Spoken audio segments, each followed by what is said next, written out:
Denny pisses me off. Denny, stop talking smack about my book boyfriend. Today we're talking about Effortless, which is book 2 of the Thoughtless series by S.C. Stevens, which I know, it's super outdated. I mean, these books were written in like 2011, but they're some of my favorites, so shut up. Obviously, we are watching Kira and Kellen's relationship unfold even further and deeper than book 1, Thoughtless. This time though, they're not fooling around, cheating on boyfriends, having a super sleazy relationship. No, they have a legitimate relationship. I love that though, once again, the fact that they have a love affair is, it's coming back to haunt them. It is not being ignored that the way that their relationship started was grade A, sleazy, and sketchy. They can't trust each other, and that is exactly what this book is about. How do we trust each other when this entire relationship started in a super sketchy way, right? Like, how do we trust each other when this relationship started in a place of breaking someone else's trust, right? So Kellen can't trust Kira because Kira literally cheated on Denny, okay? And so Kellen is like, okay, are you gonna cheat on me now, right? Obviously, that's a great question. Kellen.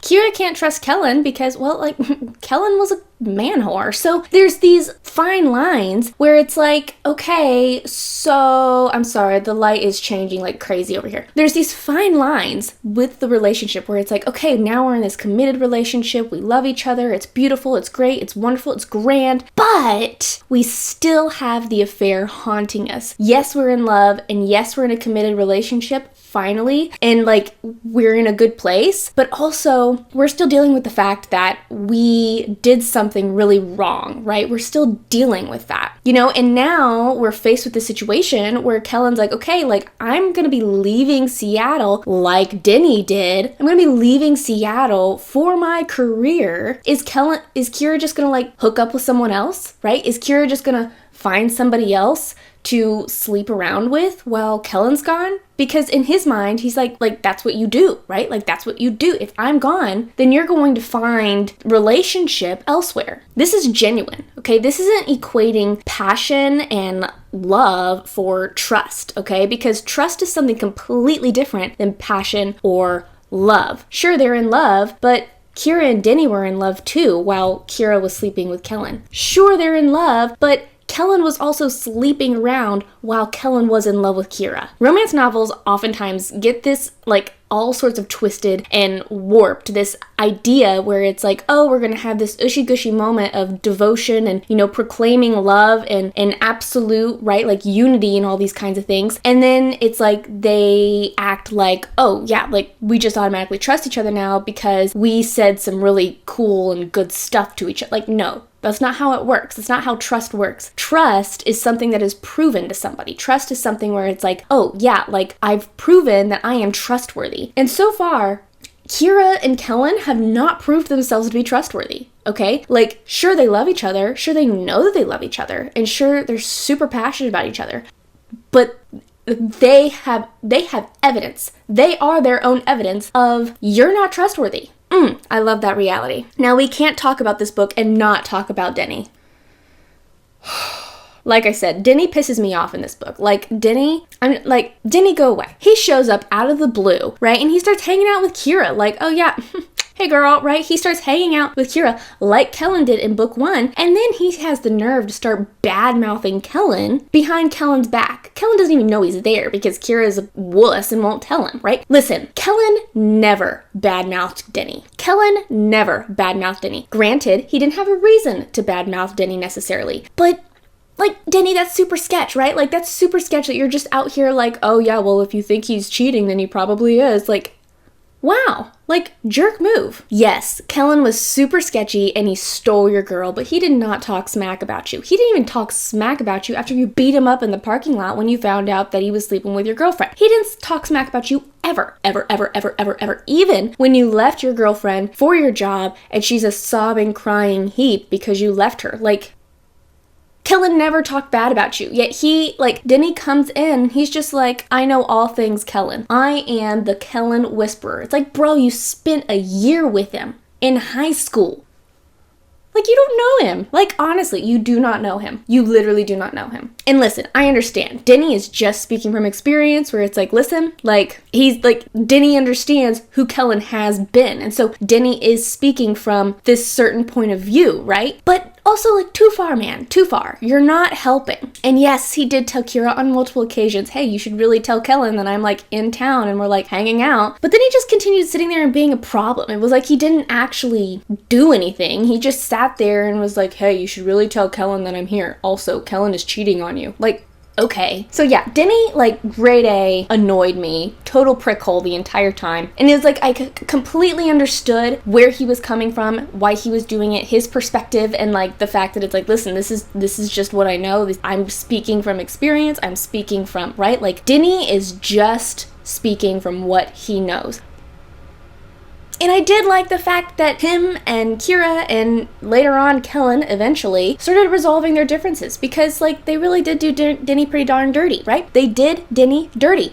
But, I mean, he really, I could have done without Denny being a really super annoying bug in Kira's ear because Kira is already freaking out and then Denny's just like, yep, you have a reason to freak out. He's totally cheating on you. It's like, oh my word, shut up, Denny. Good Lord. Now, we do see Kira have some growth in this book. I like that we see Kira having some growth in this book. She doesn't become boss babe because that's not who Kira is, which I love. I hate boss babes. But what we do see is that she matures, okay? In Thoughtless, she was very immature, okay? That's what we see in Thoughtless. She is pretty hesitant, pretty scared, but it wasn't just that. It was that she ran away from problems. She ran away from conversations. She ran away. And she sort of, you know, oh, I'm going to run away from this problem and pout about it, right? So, and she was somewhat self-absorbed, right? Like, oh, well, Denny's doing this and it's not about me. And so I'm going to make it about me and be super heartbroken about it.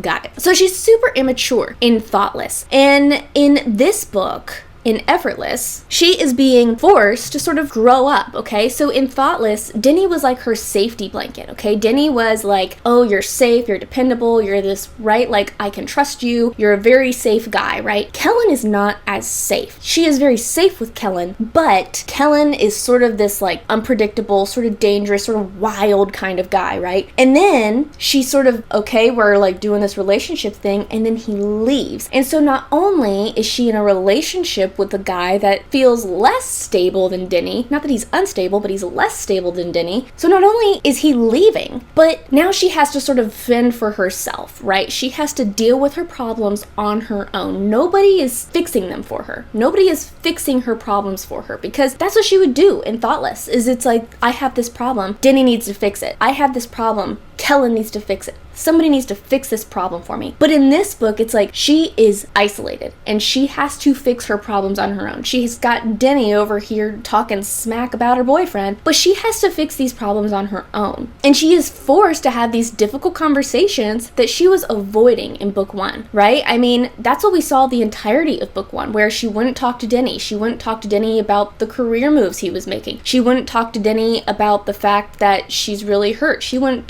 tell Denny about her and Kellen. She wouldn't break up with Denny. She wouldn't do any of these things. She wouldn't face the sort of the friction. She wouldn't deal with it. And so it just blew out of proportion, right? It just blew up in their face. But in this book, she has to face these problems. She has to have the difficult conversations. And then we see it like really strong later in the book when Kellen comes home and they have that massive fight, right? And then Kellen leaves, right? Well, she's tempted to sit at home and mope about it. And Denny comes over, of course, and he's all like, I told you so. Shut up, Denny. Go home, Denny. Go back to Australia, Denny. But instead of sitting there listening to this annoying freaking version of Denny, she is like, you know what? No, I want a relationship with Kellen. I want to be with Kellen, so I need to fix this and I need to talk to him. So she gets up and she actually goes and she talks to him, okay? So we have this moment where it's like, okay, they've both matured because they've both realized that it's like, no, I want to make this work. I want to make this work. Like, I love this person and I want to make this work. So I'm going to have the hard conversation and I'm going to go and I'm going to pursue, I'm going to chase them even when they don't want to have the conversation, even when I don't want to have the conversation. We need to have the conversation, right? I love that. I love that. And while there doesn't really seem to be a lot happening in this book, at least from Kira's perspective, the story does have a forward progression, okay? So reading, the entire book is from Kira's perspective. And so from her perspective, it gets a little dull at different moments, especially when Kellen's not around, because Kellen has such a big energy and a vibrant energy, and he's, right, like he's sort of just like this vibe. He's an aura, and he fills a room, he fills a space, and then he's gone. And so in the moments when Kellen is gone and it's just Kira sort of figuring things out on her own, it gets a little dull. It gets a little bit dull. But you realize towards the end of the story, towards the end of the book, that there's been a lot of forward progression, especially for Kellen, okay? So while Kira's over here being bombarded by Denny's conversations, Kellen's out here like, oh, I'm like making great gains in my career. I'm about to, I'm being approached by labels. I'm getting signed by a label. Oh yeah, my long lost family is reaching out to me. Oh, like all of these things are happening behind, right? Like, and that's part of the tension, is that he's keeping these secrets. He's keeping these secrets because he doesn't think Kira cares. He doesn't really trust Kira, and he's like, I don't want these, right? Like, he doesn't want to let Kira down. He doesn't want to, right? Like, there's all these different things going on to where he's keeping secrets. And so you figure out that it's like, oh no, there's actually been a lot happening, right? And so the forward progression of the story, it doesn't happen until the end of the story, okay? It doesn't happen until the end of the story. We see the forward progression as far as Kira's maturity goes, right? She's maturing, she's getting better, she's improving as far as maturity goes, and in her view of her and Kellen's relationship, how she approaches her and Kellen's relationship, all of that matures throughout the story. But you really see the forward progression when it's like, okay, Kellen's back, right? Kellen is back, and all of this stuff happens, right? All of this stuff happens, and oh, this is what's been going on. This is what you've been dealing with, right? And so the forward progression is not necessarily with Kira. It's with Kellen, and we don't see that. We don't see that until the end. I love that. And so yes, by the end of the book, the relationship and their lives as a whole, they've marched forward significantly. It's been marching forward without us knowing it, right? It's been marching forward because Kellen is keeping secrets from us. Kellen is keeping secrets from us for good reason, right? Because, he doesn't trust Kira. I wouldn't either, right? Until she proves herself. Obviously, I'm obsessed with this book, but I don't like it as much as I enjoyed Thoughtless. Thoughtless just, And the third book, I know for a fact, I love the third book as well. I would have to say the reason that I'm not super fond of this book is just because there's a lot of parts where it is just Kira trying to figure out life, and there's very little Kellen. I got sort of bored with it being like, oh, here I am at Pete's bar and talking to Jenny and having my doubts, and then I'm talking to Denny and he's telling me things, and then I'm at school, and right, like I got bored. I got bored in all the in-between times between when her and Kellen were together. Because again, Kellen has such a major place in her life, and he is such a large presence, and in general, he's a large presence. You can tell there's a difference from when Kellen is there versus when Kellen is not there. And so I got bored, okay? I got bored a lot in this book. But it is a very necessary book, and it takes a lot of very necessary steps to get us to the place where we need to be for the third book, which I promise I will be talking about the third book. No worries. I love these books way too much to not talk about the third book, so don't miss that. I'm curious though, what are your thoughts? What are your thoughts about Effortless by S.C. Stevens? Or are you thoughtless? Did Denny drive you just as bonkers as he was driving me? Boy drove me bonkers. I was just so done with Denny. Shut up, Denny. So yes, those are my thoughts on Effortless by S.C. Stevens. Let me know your thoughts down below in the comments. I'd love to hear them. And let me know if there are some other books that you recommend I read. I always love a good trash novel read recommendation. Love them. That is all I have for you today. Thank you so much for hanging out with me, and I will see you in the next video. Bye-bye.